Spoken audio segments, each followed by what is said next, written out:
Hi friends, this is G Krishnan from the Sydney Cricket Ground. Moments after Pakistan sealed their entry into the ICC Men's T20 World Cup 2022 final. It was expected that Pakistan will enter the final, especially after being lucky to enter the semi-final thanks to South Africa going down to Netherlands in the last league game.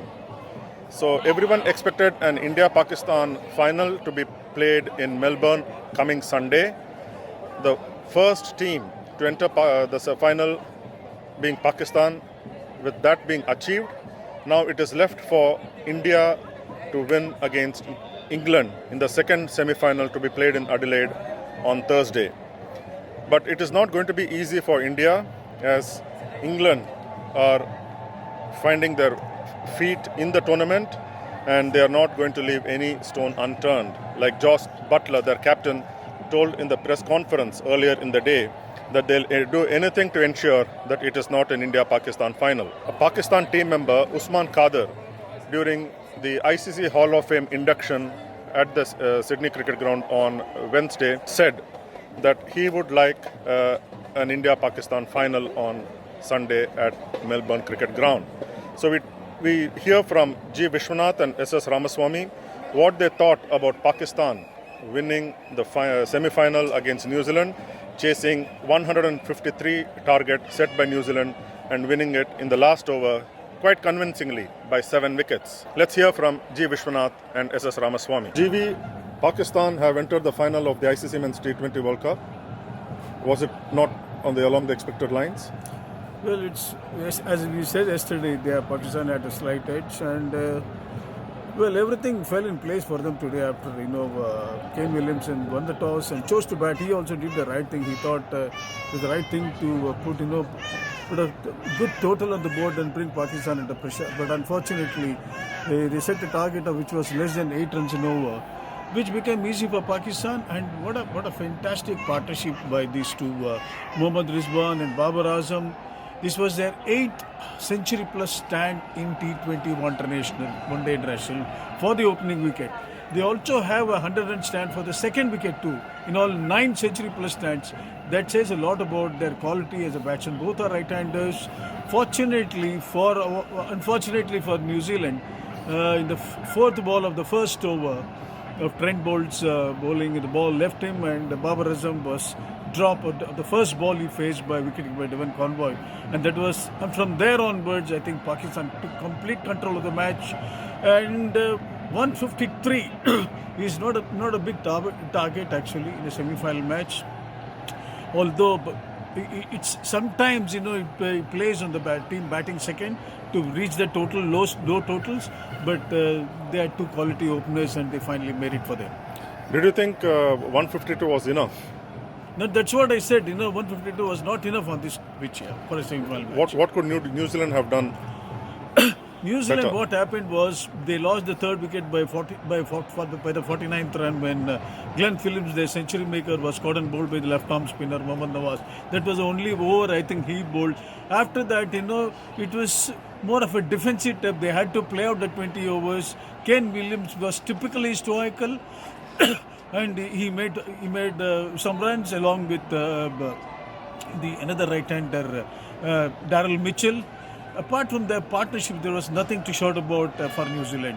And finally, they reached a total of 152. That was not enough, which means 152 means not even 160 runs, which translates into 8 runs and over the asking rate, which Pakistan did not have any problem at all to chase, especially after Babar Azam was dropped at the 4th ball. Yeah. So GV, tomorrow or on Thursday, it's the second semi-final in Adelaide, India versus England.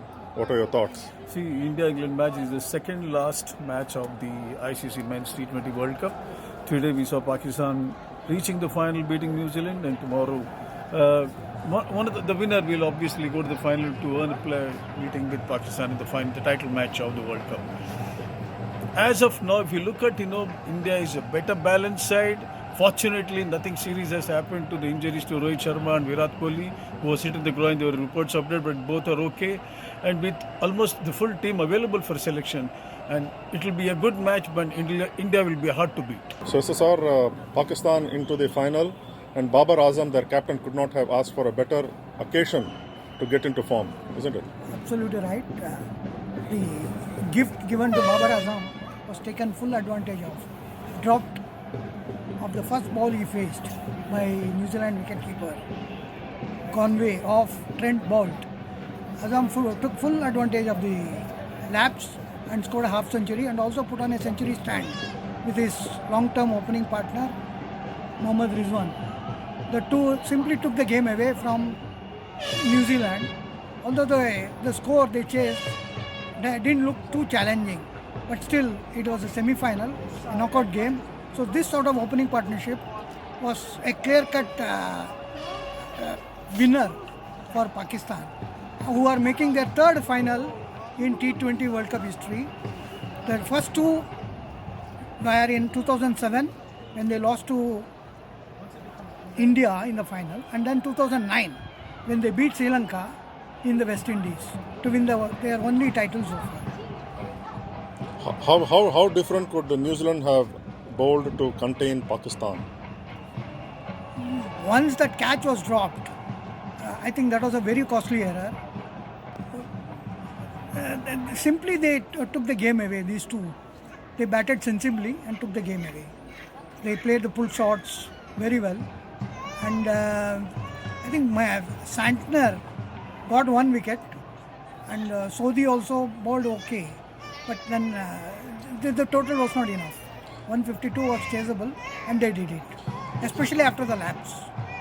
So it's all heading to an India-Pakistan final, and that's what everybody wants.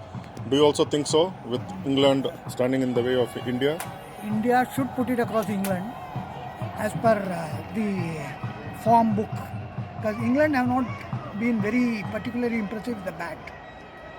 If the Indian batters show their potential, I think that the match should be won by India. But it is a semi-final again, a knockout game, and nerves will play their parts. There you go, friends. You heard from G Viswanath and SS Ramaswamy, and as we are finishing this, it has just started to rain. So, which has stayed away for all this while. The rain has just started at the Sydney cricket ground. So, until next time, thank you.